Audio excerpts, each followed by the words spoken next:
Ladies and gentlemen, Michael Hellickson here with Club Wealth Coaching and Consulting. And I'm super excited to be here today with my co-hostess with the mostest, Miss Cherie. Atlanta wasn't big enough for me, so I had to take over Las Vegas as well. Benjamin, sorry, is that accurate? I think that's pretty accurate. And as well, I've got with me Mr. Donnie Morrow, also a Club Wealth coach, also a tier 4. You're a tier 4 coaching client or tier 4 coach? Tier 4 coaching client. Tier 4 coaching client, which means tier 3 coach. Right. And so super stoked to have you guys on with us today. And so just so everybody knows, we're going to be going, we're in the group. If you're wherever you're watching this, we're going to be following the comments. I'm sorry, not in the group, but on the page. If you go to facebook.com/Club Wealth, that's where we will be following the action on this. Tara will be sharing it to the group and all that kind of stuff, but we'll be responding live to comments on the Club Wealth page on Facebook. So that being said, what we're talking about today is onboarding agents, right? Now, this is a pretty big deal. Onboarding agents is a hot topic in the industry right now. It's something that every broker and team leader seems to be struggling. And yes, Cherie, I'm actually sitting down right now. I know it's weird, right? I need to get my stand-up desk standing up. It's crazy. I need to get the electric one because I got so many monitors and stuff on here. Like I try and lift it up and it gets lopsided and it wants to tip over backwards. So I have to, when I get my new electric one, it'll just do it up and down. But otherwise I need a second person to help me do this. And nobody helped me today. So I'm on my own. Everybody abandoned me. Excuses. Right? Do I sound like an agent saying, well, I just can't prospect. And here's the 3,000 reasons why I can't pick up the phone and call either new potential clients or new potential recruits. And yeah, weak. I get it.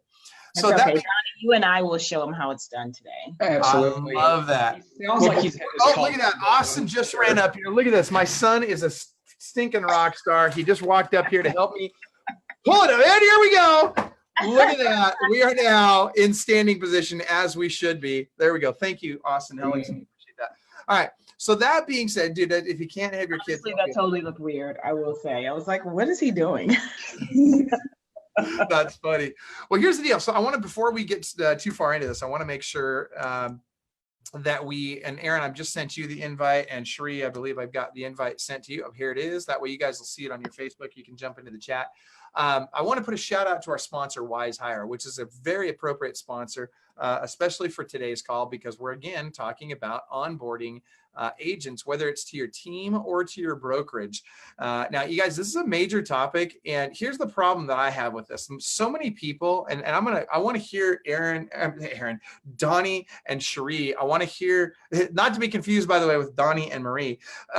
Donnie and Cherie, I want to hear your thoughts. What's that? It rhymes. It does rhyme. I know, right? But anyway, that being said, I want to hear your thoughts on, and the reason that we've got Donnie on today is because he's very good at the onboarding process. And so I'm excited to hear what he has to say about this. And you, Cherie, you've done a couple of onboards here in the last couple of years, tons of them. But here's my initial thought on this. And I want to hear what your thoughts are, you guys.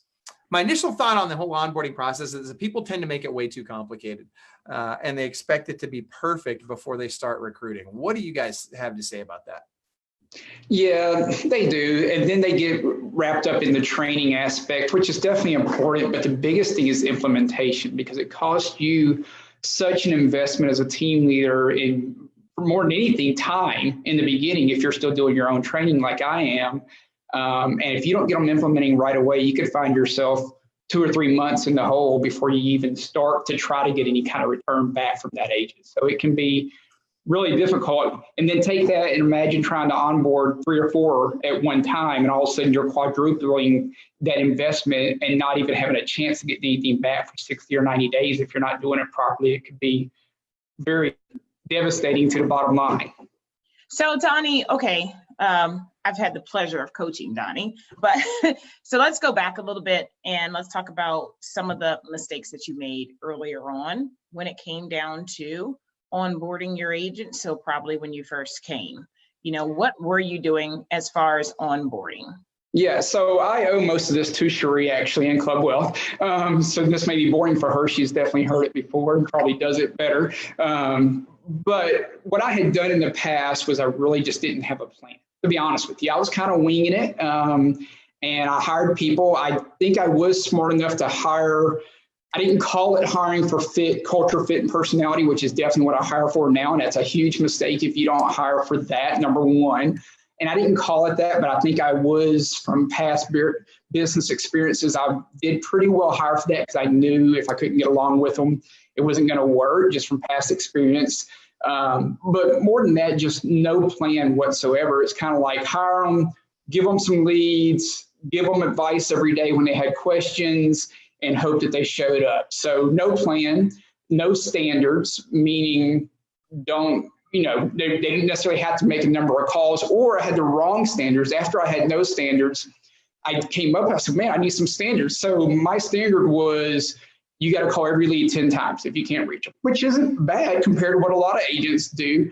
However, when you have 1,000 leads in your system, you have 4 or 5 agents, how do you track whether or not they're calling all those leads 10 times? You can't. It's a complete nightmare. So one of the first things Cherie had me do was change our standards so that when we onboarded, we had the right standards of what they had to call, and just put together a plan so that when they come on, I do it the same way every time. It's a way that works. I can show them the examples of other agents that it's working on the team, so I have proof that it works. And that just works a whole lot better than trying to wing it or just do it on your own. Yeah, so I think that what happens is a lot of agents, they don't realize that what they're doing is they are bringing people on and throwing them in the deep end, and it's like sink or swim, and we think that's not what we're doing. We think that, hey, I'm giving you a great opportunity. I'm giving you leads, and I'm here if you have questions, but I'm not quite training you. I'm not quite holding your feet to the fire, giving you some accountability. There's a lot of things that are just missing that's there from what we've all been guilty of, making the mistake. We've all done it. And so the only way that we get better is to learn, which is why I'm so grateful that you're on today, because it's some things that I think that it doesn't matter what level you are when it comes down to a team. If you have someone on there, and if it's you plus an admin, then guess what, baby? You're a team. So that's right. You're on, you can always learn how to perfect this process even better. So one of the things that I think we're talking about here, and I think what it really comes down to, is there's a disconnect between where should I be on the spectrum, right? It's either bring them on board, throw them some leads, throw them some systems, some support and tools, and let them sink or swim. And then there's, on the other spectrum, it's super heavy training, big old training regimen over the next 90 days. And they're going to spend all this time in class and learning. And then there's somewhere in the middle. And what I'm really hearing you guys say is, it's somewhere in the middle, right? It's not enough to just have them on the daily huddle. You've got to have them on your daily huddle and be providing them with some additional training on top of that as a new member of the team. That being said, this does not need to be one-on-one, true or false, because one of the problems I think a lot of agents have, and I say agents, I mean team leaders and brokers have, is I think that they feel like, well, I've either got to have this big class all the time and I got to have a whole bunch of people there, or I got to do everything one-on-one. And they forget that, look, if I'm doing 1 to 3, 1 to 5, that's great, right? Because it's one to many. I'm training these guys. They get a chance to interact with me. They get a chance to learn from, how I want things done, how I believe they're going to be the most successful. And it's not taking, if I'm doing 1 to 3, I'm 3 times more effective as if I'm doing it 1 to 1. What do you think? Michael, I think that there's a little bit of a piece there. So, when we first initially think about it, we think about it in a selfish manner, right? So we think about, hey, I get to utilize my time the best that I can. I've got 3 people. I'm teaching all 3 people at the same time. And one of the things that I think that we miss is that those 3, when I'm looking at them, I have the unique pleasure of starting to see what each one's superpower is, because I've already determined that, yes, you're a culture fit. Now I got to figure out exactly what your superpower is. And then they form a small group. I call them the class of, so the class of July. They form a group within themselves that they are now helping each other. So if one missed something, the other one caught it, they get to help each other with it. Much like whenever we go to any kind of classroom setting that we sit in. Same thing. Well, and so that you just nailed it, right? Because there's synergy that happens when you do it one-to-many that you don't get one-to-one, and certainly not. And I hear people say this a lot. Well, why can't I just record videos and just have them watch the videos and that's it? Well, answer that for me. Why can't we just do that, guys? So one of the best relationship and culture building tasks you can do with a new agent is that one-on-one time, building that rapport with them, building that relationship with them. You're teaching them how to make the money in the business. I've got a fairly new agent on my team that literally did a video and said, I didn't know anything was like this was available in Memphis at all. So what kind of relationship am I building with him when it's myself and him, or myself and him and two others? And I'm teaching him how to make money. He's had a real estate license for 2 years, but worked another job because he didn't know how he would get off the ground and how he would get going. And then he comes over my team and quits his other job. What kind of relationship am I building with that client or with that agent versus showing him some videos? Yeah, I like how you kind of misspoke a little bit and said that client, and then you caught yourself and you said that agent. But the reality is, they're your client. They are. I'm always telling the assistants, hey, we work for the agents. We're here to take care of our agents. That's right. That's right. And I think a lot of people forget that. I love the brokers that say, oh, well, or the team leaders. And sometimes it's more the team leaders than the brokers, but they both at times in both groups act as if, or you hear from people within both groups that this person works for me, so they've got to do it my way. No. You don't understand. There's a disconnect there. You got to understand they're your client, right? And if there's certain ways that we want things done, then we've got to sell the value to them on why it's more important to do it that way than their way. We can't just say, well, because I demand it, you have to do it this way. That's counterproductive. All right, so let's get into, go ahead, Sheree. Yeah, I was just thinking that, when it comes down to our admin staff, I look at each piece that I bring on, I'm looking at hiring for whatever our weakness is. So is there a title for it? Someone who does listings? Yes, there's a title for it. Someone who does contract to close? Yes, there's a title for it. But that person has to really fit culture-wise, and then they have to fit what that weakness is that we have right now when it comes down to the team. So the way that I look at it is that although, yes, I might be the person who's signing the, doing the payroll, but this person who's on there is filling a void that we have on our team, and they're helping us grow. So they are so much more, actually, the admin staff is probably one of the biggest pieces to the team, because there's a lot of stuff that just does not get done because as agents are out squirrel every time we turn around. So to me, while my admin staff understands that, for our agents and for everyone, it's Disney World when you show up to this sucker every day. Like, it's Disney World, period. It's the happiest place on earth because we spend the most amount of time with each other, not with our families. But we have to, so the team leader or the agent, whatever level it is that you're at, that treats their staff as if you work for me, you do what I say, you're going down the wrong path. You get so much more out of someone when they feel as if they are a part of this and they're helping to grow it. You get so much more out of them. So let me ask you this, because I want to shift gears to the topic of, okay, what do I do when an agent comes on board? I've gone through my process, right? So I've either I've found an existing agent, or I've gone out and I've put out wise hire ads, which attract a lot of the newer agents. Sometimes we get some experienced ones there as well, but new or experienced, there's really two sides to the onboarding process, right? What were you saying, Sheree? It's the news. Right, exactly, right?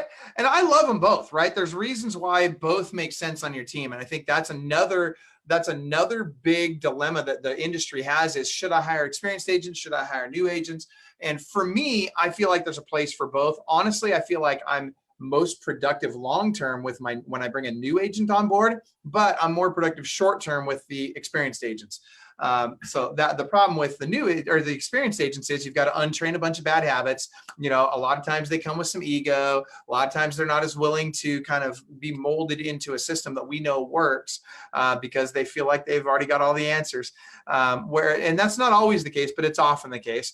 And then with the new agents, right? You bring a new agent on and they're eager to learn. They want to make money in this industry. They have no clue what they should be doing. And so they're much more receptive to, you should do this, this, this, and this. And when they do that, when we can actually start them off right, get them engaged, get them into a process that we know works, all of a sudden they can have success, and they can have success quickly. And that's really important for a new agent. So that being said, we're going to talk about what is that process? What does the first 90 days look like when you bring an agent on your team? But in the very beginning of this, I want to be very clear about there's two processes to onboarding. There's the administrative onboarding process, and there's the sales training side of the onboarding process. So we've got to logistically bring them into our brokerage, our team. We got to get contracts signed, all that kind of stuff. Then we have to get them trained and taught how to go out and make money, get them in the habit of doing the things that are going to make them money. So start with the administrative process. We'll talk about that for just a second. Then we'll get to how do we help them make a living and be successful at this. Sure. No, you're 100% right. There is two processes. We basically have a checklist for both. It's super simple. It's straight down the line. It's not anything fancy that takes a lot of time. So we have a training checklist. We have an onboarding checklist. 90% of the onboarding checklist is actually done by the assistant. I don't do it. We use Monday.com so that we can mark it when it's done. We can send each other notes. I can let her know, hey, we're ready to do this. She can say, hey, I've got this done, so that we can communicate. But she pretty much does all of that. About the only part of the onboarding process I actually do is the team agreement, because I want to go over the team agreement pretty much line by line with them so that I know their expectations. I can see how they react to it, if they're comfortable with it, if there's something in there that they don't like, or by the same token, if there's something that I see that I don't like. That's one of the first things and a first clue, so to speak, possibly as to how good of a real cultural fit they are once they get to that process. So 90% of the onboarding is done by Courtney, and she's amazing. She's been with me 3.5 years, so she takes care of a lot of that for me. So if that, to me, that's not the dollar producing activity. Just like we always teach our coaching clients and our agents on the team, you want to focus your time on dollar producing activity. Well, filling out paperwork, letting the brokerage know they're on board, getting a headshot set up, ordering business cards, all that stuff is not really dollar producing activities for me. That's stuff that I could easily have her take care of. But that being said, I don't want to move on from this just yet. What I want you to tell us, how long does the administrative side of the onboarding take? And then one of the things that I want to key in on is, after you get done talking to us about that and any more thoughts you have on the administrative side, and Sheree, I want to hear your thoughts as well. Then I want to talk about, before we move on to the sales side, I want to talk about what is the single most important thing that you can do during the administrative onboarding process. And so, Donnie, go ahead. So it probably only takes us a couple days, to be honest with you, to get 90% of the administrative side done. There may be a little bit of delay in getting business cards back once they're ordered, depending on when the photographer can get to them to do the headshot. That's usually a day or two. But truthfully, within a week, we'll have 90 or 95% of it done. There's a couple things that are stragglers, possibly because we don't give them, for instance, new leads when they first come on the team. We have them call from the pond. There may be something on that list that, maybe a tech connecting them to some of the online portals, that kind of stuff, that may wait for 3 weeks or what have you until they start getting closer to the time frame.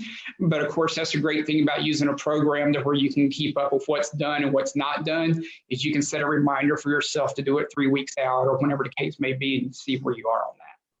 Okay, Sheree? You're talking about my difference? I want to know about how long, first of all, how long is it taking you to do the administrative process of onboarding? And then we're going to go into what is the most important aspect of the administrative process. So for us, our administrative process happens, there's a lot of things that happen behind the scenes. So it starts off a little bit earlier. Once we know that someone is joining the team, we do ours in a little bit of a reverse fashion. We like to go over the team agreement first before we start putting you into stuff, just to make sure we're all in the lines and we're all in agreement first. And then once that's done, then we start with the administrative process. We've got to onboard in our office, and we've got to onboard with corporate, how it is. Same thing with Donnie. You've got to onboard here, you got to onboard with Remax as a whole. So that process, once someone gets in front of us, it is a 2-hour long process because everything has happened behind the scenes. We've made it so that we have cutoff dates. So on Wednesday, you're starting on Monday if you make it by Wednesday. So what that's done is that it's allowed our admin staff to start working on everything behind the scenes so that once the agent gets started on Monday, then we can start really press and go. So it's a little bit different, but it's all the same. Yeah, that makes a big difference. All right. So then what I'm hearing is too, in that part of the big reason for that is because now it's a much more seamless transition for the agent. The last thing the agent wants to be doing is sit there in some administrative team member's office going through oodles and oodles of paperwork, because we all know how agents love paperwork, right? So now they get to sit there screwing around with all this paperwork, and it just becomes really onerous and it doesn't feel good. The experience for the agent sucks, right? We want to make sure you were talking about earlier about Disney and about it being the happiest place on earth, and your team is like Disney. It's the happiest place on earth. Well, here's something that you guys need to remember, and I'm saying this to everybody watching this right now. We need to make sure that the agent experience, the onboarding experience for the agent is a world-class experience. It needs to be a Disney style customer experience, right? So they need to come in, it needs to be smooth, it needs to be quick, it needs to be easy, it needs to be fun, and it needs to be happy, right? So I would say the couple of things. Number one, during that process, it's extremely important that you mix in some fun. You mix in some happy stuff during that process. I heard about headshots being taken. That's great, right? Make them feel like a rock star. Get other agents in the office to come by. When they see them onboarding, get them to come by and give them a high five. Welcome to the team, right? Make them feel excited about being a part of this team or this brokerage. Then, as we accomplish that, as we create that Disney style customer experience, now what we need to do, the single most important part of that administrative onboarding process is I've got to go in, I've got to get a video testimonial toward the end of that process. And this has to happen within, no matter what, in the first 2 weeks, ideally in the first couple of days. I want to get a video from that agent as a testimonial to why they moved to this office and how great and smooth and fast the onboarding process was and how they're already excited and having success. Then I need to get that video retargeted to the office they just came from. I need to put a geofence around that freaking office. I'm going to run that ad to those guys over and over and over and over again so that every freaking agent in that office knows this guy just left that office and came over to our office and he's super happy here. This gal's already come over here and had success here. Whatever. Like, I want them to see this. Any thoughts on that, you guys? Yeah, you're exactly right. Actually, the first two things I thought of was their experience and social proof. So we're on the same page. Yep. I think Long might have said it at LABC that the first 2 to 3 weeks after they leave another office is when other agents are talking to them like, hey, how's it going? How's it, what's going on? Did you make the right move? And that's when they need to be confident that, yes, I made the right move. Things are going great. I'm getting great training, whatever the case is. And then you look for clues, kind of like when you're with a home buyer or seller, you'll hear things like, man, I really appreciate the one-on-one, or I really appreciate the fact that you're devoting your time to come and train us. So when you start hearing those clues, it's kind of like when a home buyer starts placing their furniture in the home, you're on the right track because they start making comments that they're noticing it as well. And then that they're having a great experience. And that's a great time to get that social proof from them, is when they're just first starting to see the light that, yeah, there really is something different here. Yeah, it's interesting. Daryl Leo Thomas. I guess, is this Leo? That's Leo, right? Freaking Leo's on. What's up, Leo? Did we finally get him? Dude, you better be listing some houses now, brother. That's all I got to say. But Leo has made a good point. He says, yeah, make it feel exclusive, not like a cattle call, right? As they come into the team, make it feel like something special that they're there. And that also goes to the onboarding process, right? If you're pandering for them to come to your team or to your brokerage, guess what? It ain't going to feel very special, right? Yeah, and I think so. Here's the thing. So Leo is a team member on our team, and he's part of our leadership team.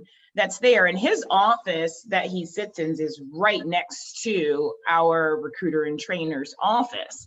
And so he makes it a point, what he's saying is, you know, make it feel exclusive. He makes it a point too, whenever there's someone that's new that's coming on, because of how we are on our team and we're much more like a family on the team, he makes it a point to go meet the person, talk to them, like come into my office, even though he has a sticker on his door that says no girls allowed. We might have to fix that. That's funny. But here's the thing. But Leo and Leo, I'm going to pick on you. I'm going to use you as an example because I know you can handle it, brother. But here's the thing. I want to make sure that Leo is developing relationships with those people that are coming out of the office as well. It's important that everybody in that office or on that team understand the value of those relationships and why it's important for them to build those relationships with a new agent, right? Build that relationship, help that person not only feel like a full and complete part of the team so that they're productive, but as you establish yourself as a leader on the team, which we all should be doing, right? At some level, we need to be going out there and really leading by example. And as we do this now, this person now feels more comfortable coming to us. They feel more comfortable sharing with us. And here's the truth. Will everybody make it on our team or in our brokerage? No, they will not. In fact, 87% of the people won't even make it in this industry. So what happens to those 87% of the people? And not only that, as importantly, what happens to all of their referral clients that they would have? What happens with all those people that they're friends and family of theirs that are thinking about buying or selling a house? Who are they going to refer those to? Let me tell you something. When you're the guy that was nice to them the day they came onto the brokerage or the day they came onto the team, when you're the one that went out of your way to befriend them, when others were so busy doing their own thing, they didn't give them a second thought, when you're the one that went out of your way to help them be successful, even though for whatever reason they weren't, guess who they end up referring their people to? You. So here's a great way for you to either help a new teammate, which there's lots of benefits there as well, even if they do, assuming they do make it, right? Because now they cover for you when you're gone. And they, you know, if it's somebody that doesn't quite fit their personality type, maybe they refer that to you. There's a lot of benefits that come along with this. But even if they don't make it, they could be a huge benefit for you. So you've got to go out of your way to make those relationships. It's so important. And by the way, those of you that have questions for us, type them into your Facebook feed now. We want to get to your questions. That's important that you type them in, and we'll do the best we can to get to each and every one of them. All right, that being said, I think we've pretty well covered the administrative onboarding process. So let's talk about the sales process.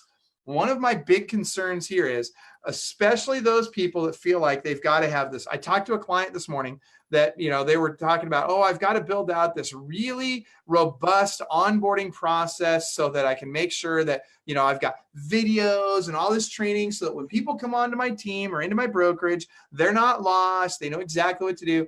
And my first concern is, bro, I got news for you. Most of them, if it's video based, they ain't going to watch the video. It isn't going to happen. They're not watching it, right? They're going to say they did, but they're going to be watching freaking, you know, Golden Girls and clicking the button to make sure that it looks. I don't know about Golden Girls, but they're going to be watching something else. Not Golden Girls? Is that not paying attention? You know, it doesn't work. And it's funny because I've talked to a lot of people who think that, you know, because we're in such a technology wave right now, and we get a lot of information online. I mean, look at what we're doing, you know, currently.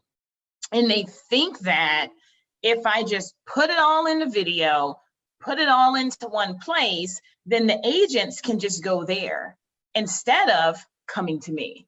Instead of learning from each other, they can just go there for it. And that just flat out doesn't work. Now, is it a great source to send them to if you've already covered something so that they can, hey, go back and watch this? I think that Jesse Zagorski does this really well.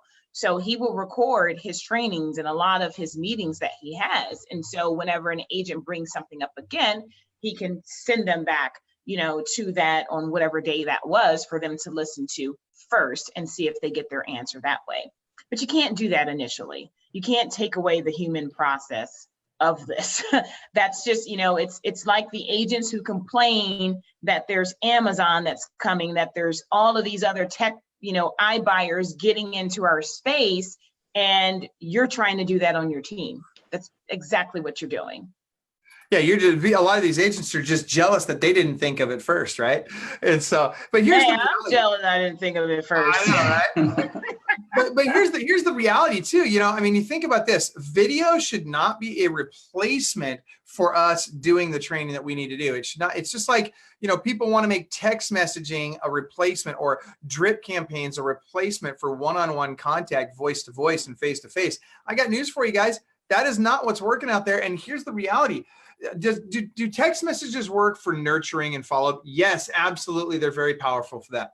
But do text messages work for selling houses? By and large, the answer is no, right? You got to get voice to voice. You got to get face to face. And we need to do the same thing with our agents. Those relationships matter. We need to build rapport. We need to deepen the relationship. And then we can take that relationship to the next level. They're more successful. And in turn, because they're more successful, we are more successful. Yeah, I relate it to if you bought almost any technology in the last couple of years, a CRM or anything, seems like every one of these companies got 4 million 20-minute videos for you to watch. So I relate it to my agents the same way I feel. I'm not watching those videos. You know what? If I'm paying you $1,000 a month or whatever it is, if you can't answer a 2-minute question without me having to watch a 30-minute video to try to find my 2 minutes out of it, then you don't want my business very bad. So if I can't send you an email or call you to get a question that I need without watching a 30-minute video, I'm not interested in your product. And it's the same thing. I understand why they do it, but I hate it for onboard, especially if you've got a team of 17 people and you're trying to answer all those questions that way. It's a complete nightmare. And I'm kind of like, you know what? If I'm paying you $1,000 a month, why can't you give me good service? And it's the same thing with the agents. I'm actually in the process of making my videos now for my training classes. I actually don't even have them made yet.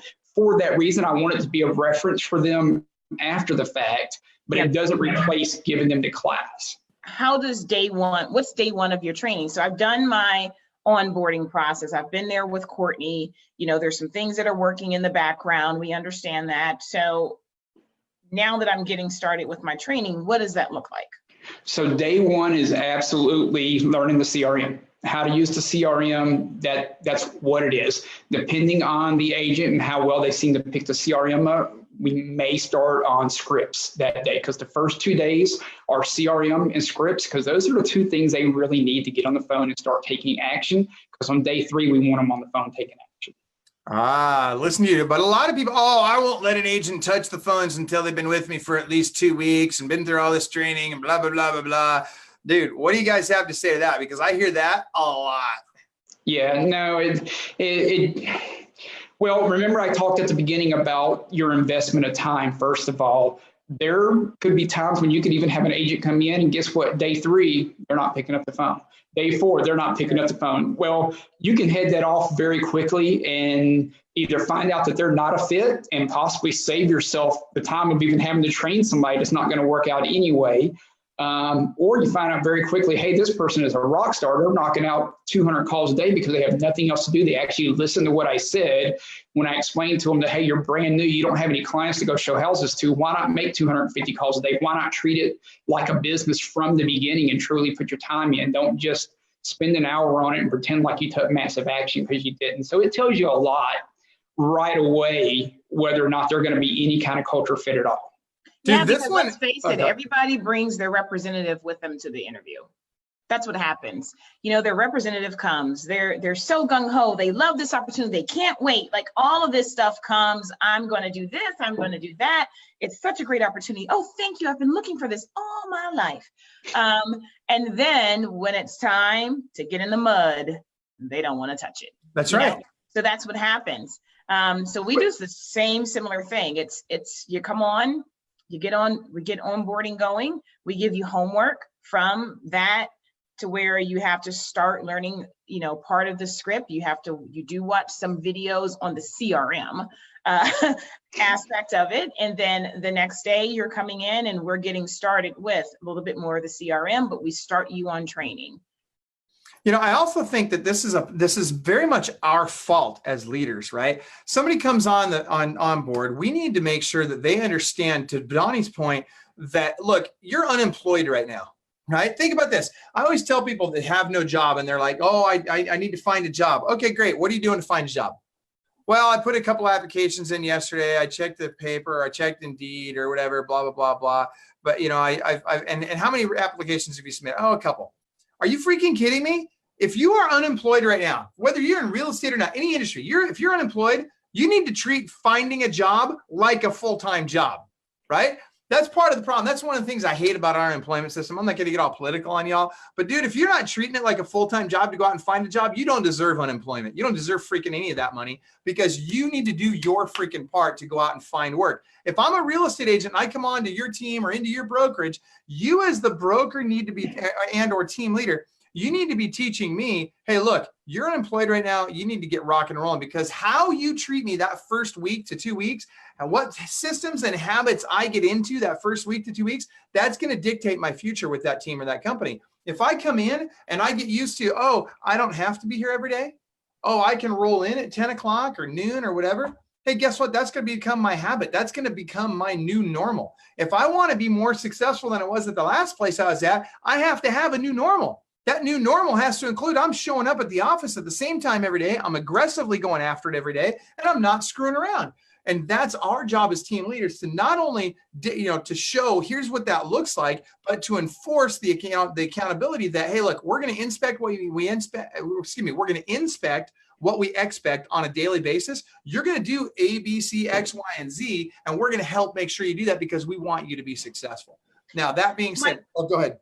Okay, Michael, I think that one of the key things, when I said that they bring their representative to the interview, one of the key things that we've done is dived in a little bit deeper when it comes down to that interview process. So we talk a lot about accountability. We talk about leadership. We talk about what their goals are. We talk about whether or not our environment is the best environment in order for them to get there, as to what they're looking at. We, as far as your business and your personal. Because to us, we do this business to create a great personal life. It's not we just do this business just to keep on working and keep growing.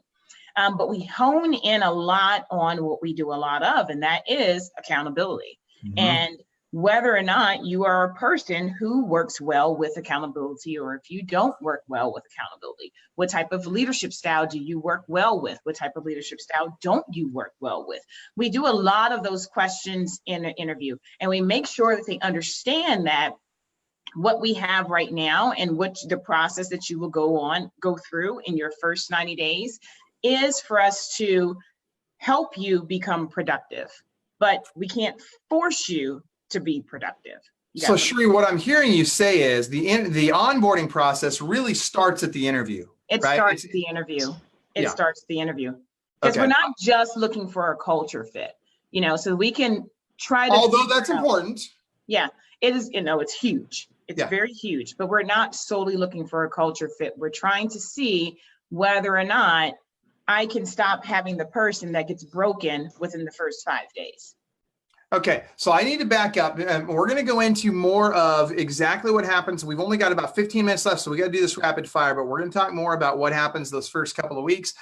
Real quick, question from Coach Jeff Moore, great Club Wealth Coach Jeff Moore asks, how do you handle transitioning an agent that has deals or leads from another brokerage? This is a big deal, right? Because this can really impact someone's propensity, especially an experienced agent who's doing a little bit of business. It impacts the ease of transition for them, and whether or not, and a lot of times, whether or not they'll make the move at all. So how do you guys handle that? So if they work for it at another brokerage and I had no involvement, I don't take any money off of that. It's not my job to try to make their money off of work they previously done. I look at that the same as if I change brokers and I've got 5 listings, the broker wants to keep his listings. Well, he didn't pay for any of my advertising. He didn't make any phone calls. He didn't go on those appointments at night when my family was eating dinner. Why should I have to leave my listings? I know technically they belong to him, but the point is he really invested very little, if anything. What if their broker says, we're going to screw this guy and we're going to cut him down to half or not pay him on these things when he moves? How do you handle that transition? How do you get them over to your brokerage or your team without them losing money on those transactions? Because it happens. Some of those brokers are out there kind of vindictive about that stuff. I've been fortunate enough I haven't had it happen yet. So I haven't really had to think about it a whole lot. I think I'd have to look at that situation and think about it a little bit before I really give an answer on that. We have been fortunate, and I would say most brokers in our area have a reputation for being good. Possibly just off the top of my head, you could offer the broker a referral or something like that. I have heard of some brokers saying, hey, yeah, you can take everything with you, but, give us some kind of referral or something like that. But I think that's probably going to be a case-by-case basis, depending on home price and several other factors. So I don't have a plan in place for that right at the moment. Yeah, I mean, we've had it to where we've had to get the board involved because we have brokers who are being a little nasty on the exit part of there, or they don't want to release their license or whatever that, might be. So that's what we've had to do in that case, but it's the same way. If they're bringing it over with them, then we let them finish it out. I think that for me, I really try to have a conversation with that broker in order to make sure I understand where they're coming from. Because a lot of times, they might be moving from something that's small. Now, if they're moving from a big box brand, normally we don't have any issues like that. But it's when they're moving from a smaller brokerage. And when that happens, I try to have a conversation with them, get them on the phone, not just via email and send over something, for me to understand what their position is. And a lot of times things get solved with that.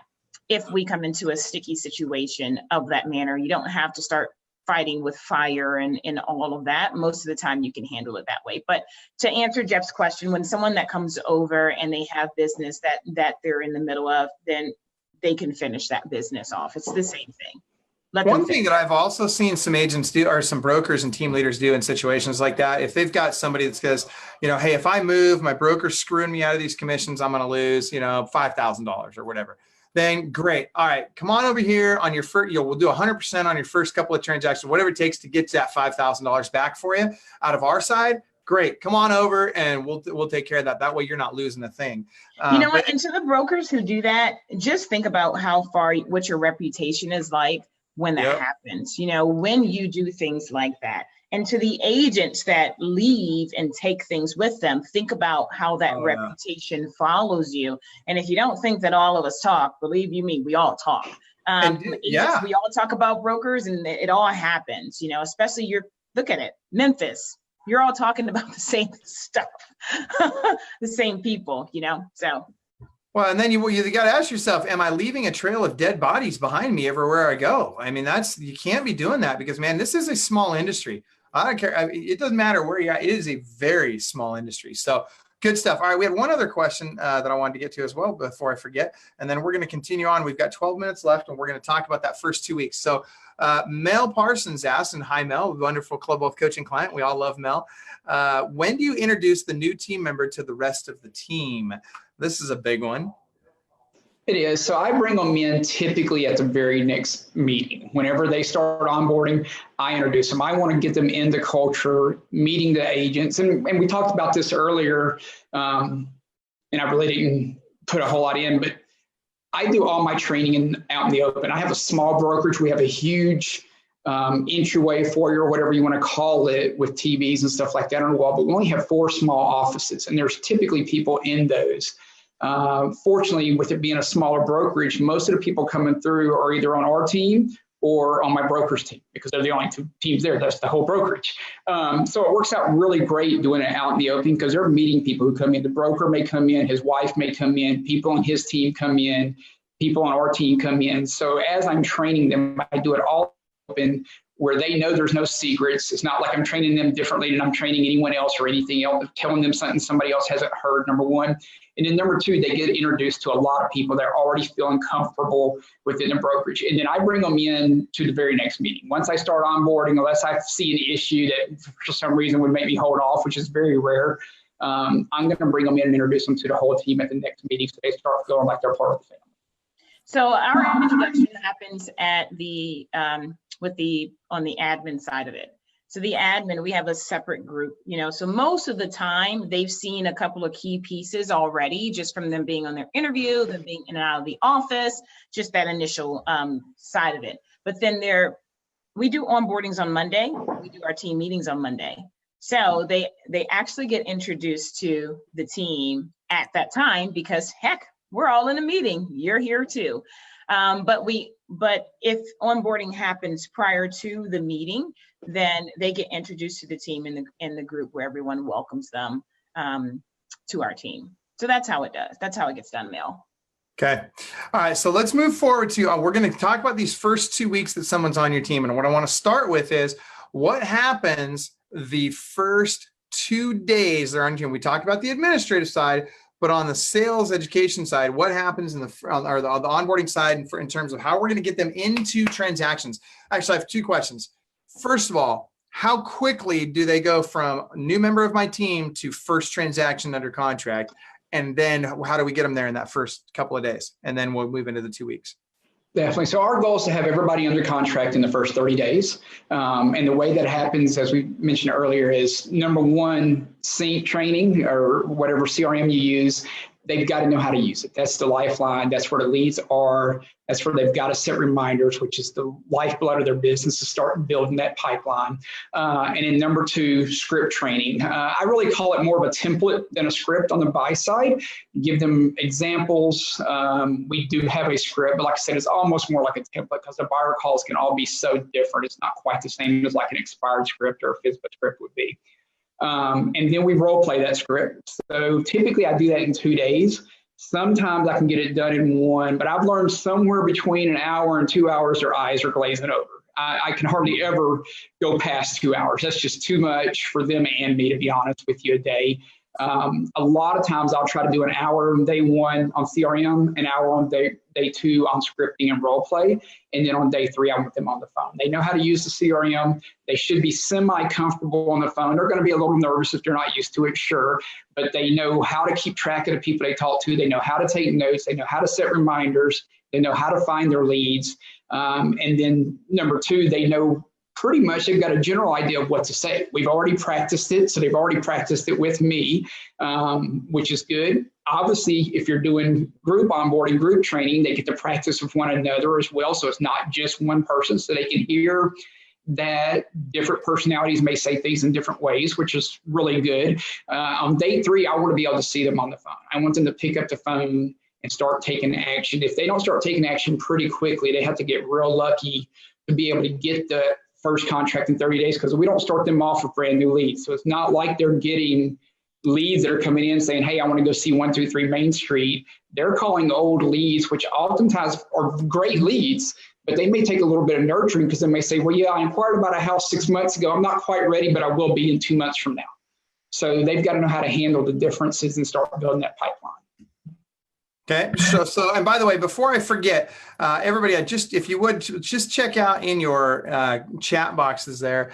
I actually, or in the comments in the thread here, I posted a link to Business Strategy Mastermind Conference. Before we get to Cherie's, what she does in her first 2 weeks, I want you guys to think about this. You need to come and meet Donnie and Cherie. I almost said Donnie and Marie again. You need to come meet Donnie. I'm in Vegas now. I love it, right? I know, right? So. That we need to get you. Doesn't she have a big hairdo or something? I don't know. Anyway, we need to get you guys out to Business Strategy Mastermind Conference to meet these guys and to really go deep on their onboarding processes. So check out that link. Go to clubwealth.com/BSM. That's clubwealth.com/BSM. I will promise you this. It is a game changer. The people you'll meet, the classes you're going to go to, the education you're going to receive, the networking, the masterminding, it's phenomenal. And you're going to have a lot of fun. So get signed up for that while the ticket prices are still affordable. They're going to be going up soon. That said, Coach Cherie, talk to us about your first 2 weeks. Somebody's on your team. What happens? So we have onboarding. You get homework from that, which is part of that is for you to start to internalize a script. And then on the day 2, because of course day 1 is your administrative part. On day 2, you are starting on the phone too. So we've got 38,000 leads is the last time I looked. That's in there. It's a ridiculous amount of leads that we have. And Leo, who was just on there, he's a part of our I do, we do, you do team. That's there. So they get to listen in. So I think that one of the mistakes that we made early on was that we started them off, we gave them the script, we did a little bit of role play, and then we said, bam, go, directly to the phones. So what we've changed it to is that we have them, they get their role play going, but they don't immediately go to the phone, they're listening. So they're listening to our strongest callers that are there on the I do part, and then after that, because now And I'll tell you, the beauty of this team is that no one's getting anything extra besides the fact that we're all growing together. They then will sit and take turns with doing the we do, listening to them. They're both sitting there and they're making calls together. This is all happening in the same day, but I want them to listen to. So from 8 to 10, they're listening to someone who is like a phone animal on the phone, making the calls, so they on speaker, so they can hear both sides of the conversation. So they're starting off with some of the I do, they do a little bit of the we do, and then that's how it continues. It continues that way until we get them to the point that we're comfortable with just the you do. Yeah, that's huge. So what's your goal? So in the interim of that, so that's with our scripts, but then we have something different that they're learning each day. So what we've done is we've taken it through the process of what it's like. So what happens? I make the phone call, I get an appointment set. Great. Now I have to do a buyer's consultation. I got to learn that. Then I have to do how to show a house, which a lot of people don't teach. We teach how do you show a dang on house.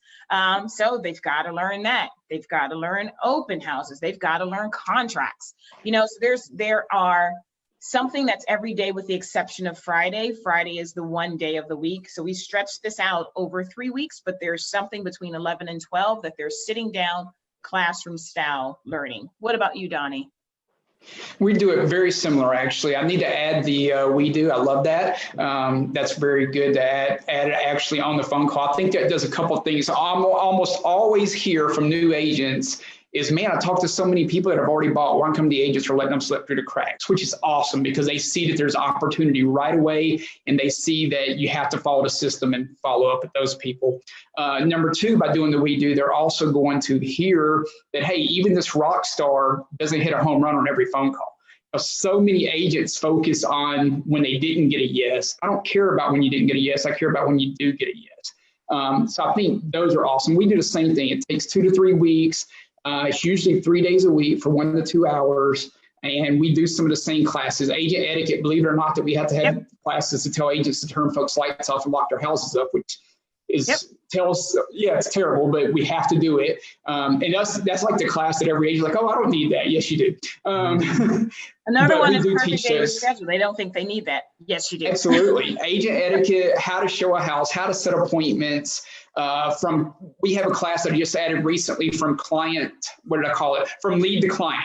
Because for that exact reason, because people would say, okay, I set an appointment, now what do I do? And I was like, oh, I was missing that in my training. So I had to go back and add a class to walk them through, hey, okay, so now you got an appointment, they're a good lead. How do we get them to be a client now? What are their steps in between? So we've had to adjust and add a couple classes like that as we go, but that just goes back to, hey, just take action and you can fix some of the stuff along the way.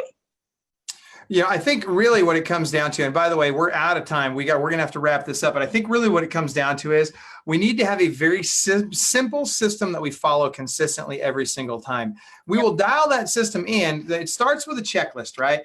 And that checklist is as simple as just write down what are the things that I think an agent needs to learn when they start with our team or with our brokerage or in the business. Just write those things down. Just make a list and break it into categories as you're going along, but just make a list, start with that. And then what you do is you just sit down with them and just do your training live, right? Just start talking about it. And as you do that, you will come up with more things. They will come up with more questions and you will dial your process in. If you'll do that and keep it super simple, guess what? You'll have way better training than most people out there do. And people will engage with that training, which is what's necessary for them to have success with the training or as a result of the training. All right, last question, and then we've got to seriously wrap up. Corey Smallman asks, and welcome Corey Smallman, one of our other Club Wealth members here. Thank you for being on. If you're letting them practice on pawn calls, how long before you start sending them new leads? So I usually go for 1,000 calls.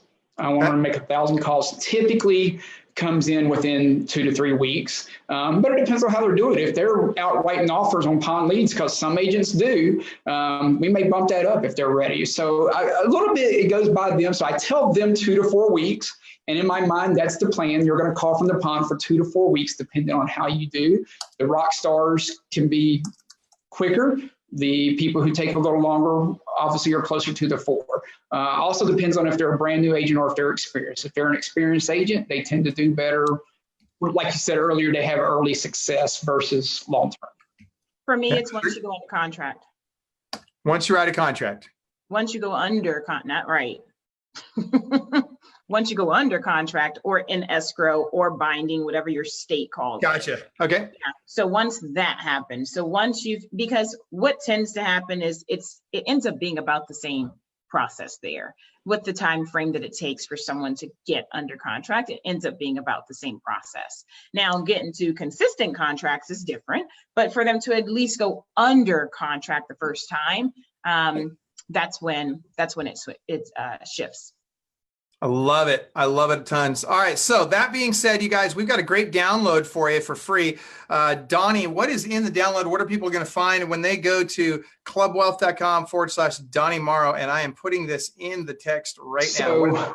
Yeah, it's actually my training checklist. It's super simple. It's not going to be earth shattering, but it definitely gives you an idea of the classes you need to have in mind to be teaching. And those are enough classes for them to be successful. You may add or take away, but that is plenty and more than probably they really need. You'd be surprised. So many brokers or what have you want to sell everybody on, oh, we're going to have all these training and people sit in class for 6 weeks and walk out the door with their eyes glazed over and forget 95% of it. This is enough to get them going and give them a good base, but it's not so much that it overwhelms them or distracts them or holds them up from taking action. Dude, I love it. All right. Well, we are officially out of time. We've got to wrap it up. Coach Donnie and Coach Cherie. I love it. Dude, I'm calling you Marie for a while. I'm just kidding. I promise I won't do that. I value my life. That said, I really appreciate you guys coming in and sharing this with us today. Great call. Seriously, great call. I have a feeling this is going to become one of our most downloaded calls. So that being said, thank you again, you guys. If you haven't done so already, check out Wise Hire for all your recruiting needs. They do a fantastic job of bringing us great applicants, especially new agents. And then also get signed up for BSM and go get Donnie's free hiring and onboarding checklist, his system that he uses for that at clubwealth.com/Donnie Morrow. Have a great day, everybody. And remember, you are world class.